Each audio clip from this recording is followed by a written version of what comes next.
Saya mau wawancarai politisi idola saya, Pak Roy Suryo. Siap. Kenapa saya bilang politisi? Karena Pak Roy Suryo itu meyakinkan saya, kayaknya saya bisa juga jadi Menpora. Karena punya kumis. Iya. Ya. Karena saya mikir kalau Pak Roy Suryo bisa, saya juga pasti bisa. Harus bisa. Saya dari zaman Pak Hayono Isman, cita-cita saya jadi Menpora. Ya. Karena pertama kumis, Aha. kedua kayaknya posisi menteri paling enak Menpora, Pak. Betul. Betul ya? Itu bisa kemana-mana, ya. Bisa ketemu dengan pemuda. Olahraga lagi Olahraga. kan. Sebagai orang yang suka olahraga pasti Nah, enak. cocok kalau suka olahraga. Saya dulu malah nggak bisa olahraga. Cuman ngerinya Pak, kalau Menpora itu banyak yang kena kasus. Saya nggak bilang loh ya. Loh tapi kan faktanya memang benar. Iya, sayangnya itu kebetulan sebelum dan sesudah saya persis gitu. Jadi saya diapit 2 ini. Emang godaannya susah Pak jadi menteri, saya jadi ragu. Tadinya cita-cita saya jadi Menpora Pak. Kebetulan memang terus terang ini agak serius ya. Terus terang di Kementerian Pemuda Olahraga itu ada hal yang memang bisa menggoda itu.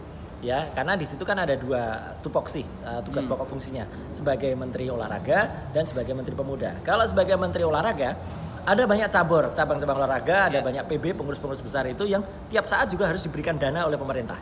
Nah, itu juga bisa dijadikan kalau istilahnya yang ketangkep KPK kemarin gitu, siap mainkan gitu. Siap mainkan. Banyak gitu ternyata. Tapi pengurus-pengurus PB olahraga ini mereka bisa mengkontrol itu karena kan ada 2 ibaratnya pengawasnya kan.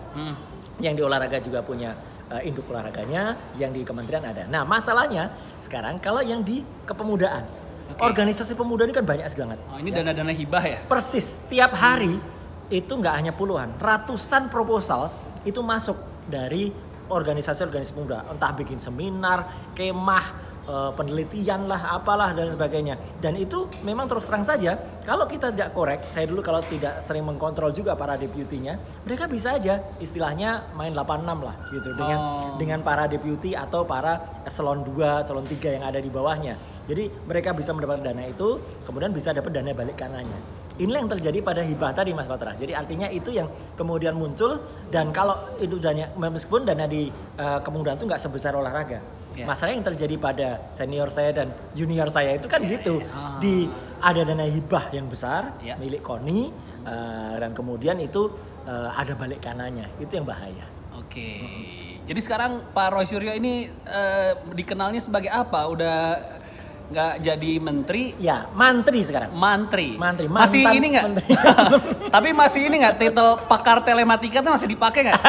Enggak sih, tergantung orang-orang aja. Tapi ya masih ada. Sejak kapan sih Pak Roy Suryo dapat pakar telematika? Emang kuliahnya dulu apa sampai? Enggak ada. Kuliahnya dulu kebetulan di komunikasi. Ya.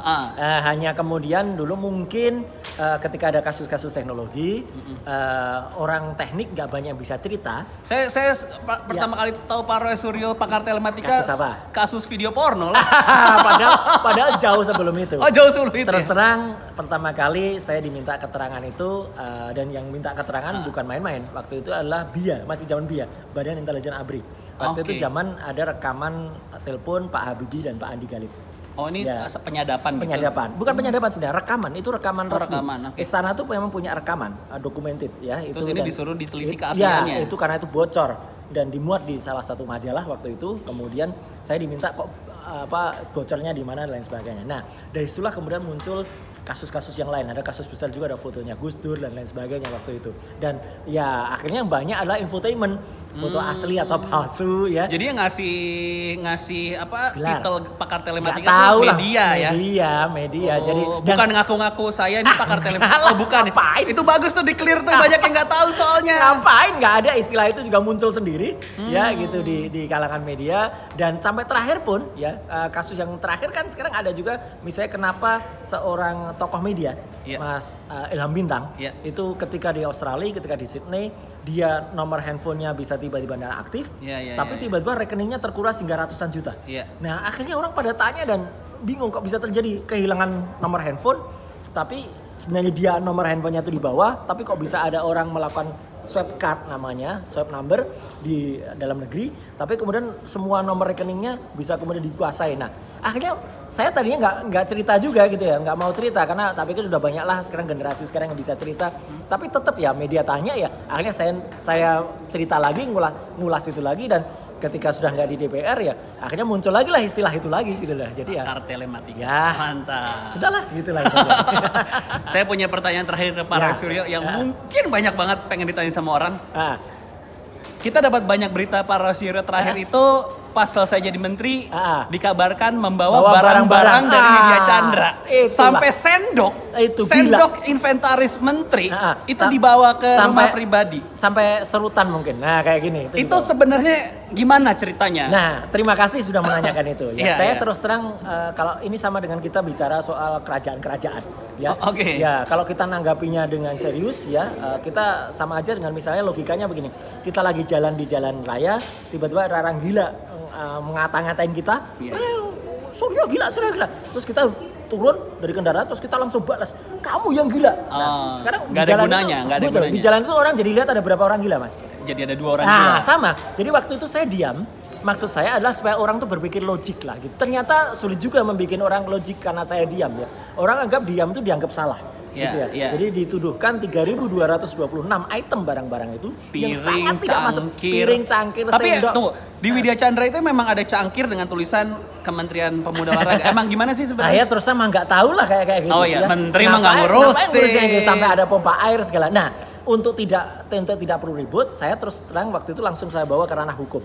Jadi kenapa waktu itu saya tunjuk lawyer ya gitu karena saya karena itu ada sesuatu juga ada dalangnya juga waktu itu. Berarti politik sangat politik karena waktu itu sedang pileg ya mau pileg ada masa kampanye muncul berita itu dan itu selama 2 minggu ya semua media itu tiap hari mengulas itu pagi siang sore malam mengulas itu bahkan acara-acara khusus di TV acara-acara yang topnya aja dibahas itu ya dan lucunya apa ketika statement saya muncul nggak ada yang memuat ya sampai keputusan pengadilan akhirnya saya jawab dengan keputusan pengadilan negeri Jakarta Selatan memutuskan bahwa akhirnya itu sudah inkrah tuduhan itu tidak ada sama sekali. Jadi apa hasil putusannya tidak terbukti? Bukannya tidak terbukti bahkan Kementerian Pemuda Olahraga pun mencabut statement itu ya dan dia harus membayarkan perkara.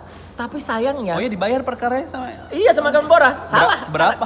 Kalah nggak tahu lah itu. Urusan yang penting. Emang pas pindahan nggak ngecek di dusnya ada apa aja gitu? Saya waktu pindahan itu terus terang lagi berada di luar. Saya lagi ada di Korea waktu itu kemudian pulang sampai di rumah barang-barang itu sudah dikirim ke rumah saya di Jogja semuanya. Jadi saya rumah dalam kondisi rumah kosong. Jadi Widya Chandra Jakarta sudah dikirim Jakarta, oleh kantor. Dikirim oleh kantor ke Jogja dan kemudian saya baru pulang seminggu kemudian. Ketika saya sampai Jogja saya kaget karena di depan rumah saya itu ada tumpukan barang dan orang rumah nggak berani dimasukin karena mereka tahu itu bukan barang-barang saya. Langsung saat itu juga saya minta kembalikan barang-barang itu di Jakarta. Oh jadi memang ada barang-barang yang kebawa ke Jogja? Bukan kebawa, dibawakan oleh kantor. Ini dibawakan oleh kantor berarti staf Kemenpora? Nah itulah anehnya. Jadi memang ini misterius sekali ya. Dan ketika saya kirim balik ke kantor, ini menariknya. Kantor tidak menerima itu mengatakan ini sudah nanti barang-barangnya harus baru di menteri yang baru. Ini sudah dikelaskan lah dikasih gitu. Ya. Terus kemudian karena saya nggak mau itu bukan barang saya di kantor nggak mau terima di rumah dinas juga nggak mau terima akhirnya sama kantor dikasih di Cibubur di salah satu ruangan. Rumah siapa itu? Kantornya Kemenpora. Ya di gudang di Cibubur. Jadi barang-barangnya ada di situ. Ada di situ. Menariknya baru kemudian 2 bulan kemudian baru ada tim dari kantor yang meriksa itu barang-barangnya sudah nggak tahu lah kemana. Karena kita juga tahu misalnya barang-barang X kantor Kemenpora yang ada di sana, misalnya bekas hambalang dan lain sebagainya, itu juga ada di sana, itu juga sekarang sudah nggak ketahuan. Tapi sekali lagi terima kasih saya udah boleh cerita ini. Mantap. Saya sebenarnya nggak mau cerita, males lah cerita kayak gitu karena itu kayak cerita keraton agung sejagat lah gitu. Nggak karena saya pikir Pak Roy Suryo ini tipe yang kalau pulang dari hotel bawa anduknya dibawa pulang, sabunnya dibawa pulang. Itu kleptomani lah. Iya kan, kirain kan kayak koleksi. Sonek aja sampai dibawa. Kalau sendal kan kayak dibawa pulang lah kadang-kadang. Iya, tapi lucu itu semua itu sampai sendok garpu, pompa air, ya terus ada jas hujan aja 10 biji. Dan itu ternyata memang semua barang-barang yang dibeli zaman saya jadi menteri, ya 1,5 ton, semuanya ditulis. Jadi itu daftar pembelian kantor, inventaris, tadi jadi pakai oleh ajudan, segala masuk sampai ada cover mobil yang saya tuh kan terus terang nggak mau lihat daftar itu. Baru kemudian setelah perkara itu selesai, saya lihat daftarnya geleng-geleng kepala saya ini keterlaluan betul, ya. Karena ada cover mobil mobil sejuta umat juga, Avanza, Xenia juga ada, padahal nggak pernah saya pakai itu, ada beberapa yang pakai itu, jadi aduh ini, tapi ya nggak apa-apa lah. Artinya sekarang saya selalu mengatakan Gusti Allah tidak sare, ya, itu banyak di tweet saya, mantap. Ya. Ini pasti ada yang mendalangnya, ya, dan dalangnya sedang memainkan sesuatu, biarkan saja. Moga-moga mereka dapat hidayah. Oke, siap. Terima kasih Pak Roy. Ini lanjut mau ke politik atau mau pulang ke Jogja aja? Tunggu tanggal mainnya. Mantap. Oke, terima kasih Pak Roy Suryo.